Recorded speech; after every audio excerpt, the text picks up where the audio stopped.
دوسرا نقصان رہبانیت، مختلف شکلوں میں ہمارے ہاں رہبانیت آ گئی کہ الگ تھلگ رہنا، کاروبار سے، طاقت کی جگہوں سے، ان سے دور رہنا، خلوت میں رہنا۔ خلوت کے فضائل الگ ہیں، لیکن نبی کریم صلی اللہ علیہ وسلم بھی تو خلوت کا اہتمام فرماتے تھے۔ تو یہ جو دین و دنیا کا فرق ہم نے کر دیا نا کہ یہ ہمارا دین ہے اور یہ تمہاری دنیا ہے، اور انہوں نے کہا کہ یہ ہماری دنیا ہے، یہ تمہارا دین ہے۔ تو یہ جو تفریق ہوئی، پہلی تفریق ہوئی دعوت اور سلطنت میں، اور دوسری تفریق ہوئی دین اور دنیا کی۔ اور جو وعیدیں مال اور جاہ کے حرص پر تھیں کہ مال اور جاہ کے حرص نہیں ہونی چاہیے، اس کو لوگوں نے مال اور جاہ کی مذمت میں ان کو شمار کیا۔ یہ بہت بنیادی غلطی تھی۔ مال بری چیز نہیں ہے، مال کے حرص بری چیز ہے۔ جاہ بری چیز نہیں ہے، جاہ کے حرص اور لالچ بری چیز ہے۔ حضرت عثمان رضی اللہ تعالیٰ عنہ جو ان کو کہتے ہیں غنی، تو مال تھا تبھی تو غنی کہتے تھے نا، مال تھا جبھی تو 950 اونٹ انہوں نے جیش عسرہ میں دیے تھے۔ حضرت زبیر رضی اللہ تعالیٰ عنہ، حضرت سعید بن زید رضی اللہ تعالیٰ عنہ، اور حضرت عبد الرحمن بن عوف رضی اللہ تعالیٰ عنہ، تو کتنا مال تھا۔ حضرت عبد الرحمن بن عوف رضی اللہ تعالیٰ عنہ کے پاس جو مال تھا وہ اتنا زیادہ تھا کہ جب ان کا انتقال ہوا تو جو سونا تھا وہ صرف سونا 16 ٹن تھا۔ 16 ٹن، 1 ٹن 25 من کا ہوتا ہے، تو باقی چاندی اور زمینیں وہ الگ تھیں۔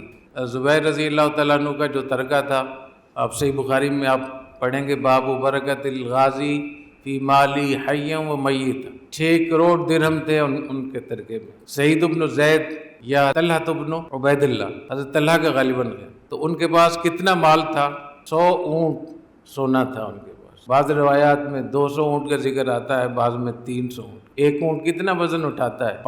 5 بوریاں تو عام طور پہ وزن اٹھا لیتا ہے، تو ایک بوری میں 2.5 من ہوتا ہے، تو 5 بوری کا وزن کتنا ہوا؟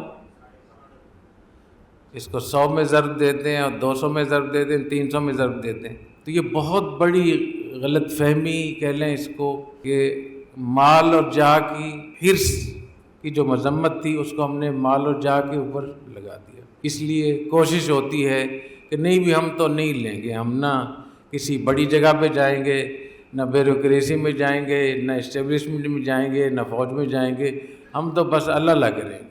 تو بات بظاہر بہت اچھی ہے، لیکن اس کو اگر گہرائی میں دیکھیں تو اصل میں یہ وہی تفریق ہے اور وہ غلط فہمی ہے، اور اس غلط فہمی نے مسلمانوں کو بہت نقصان پہنچایا۔ مسلمان جو کمزور ہوئے ہیں اس کی ایک وجہ یہ بھی تھی۔ ایک بات میں اور بتا دوں آپ کو کہ اندلس ہو یا بغداد ہو، سلطنت دہلی ہو یا خلافت عثمانیہ ہو، 3 شعبے علماء کے پاس تھے، 3 محکمے علماء کے پاس۔ ایک تعلیم علماء کے پاس تھی، ایک قضاء اور عدلیہ، یہ تیسرے نمبر پہ جو اس زمانے میں بادشاہ ہوتے تھے یا خلفاء ہوتے تھے، ان کے بچوں کی تربیت علماء کرتے تھے، ان کے بچوں کی تربیت۔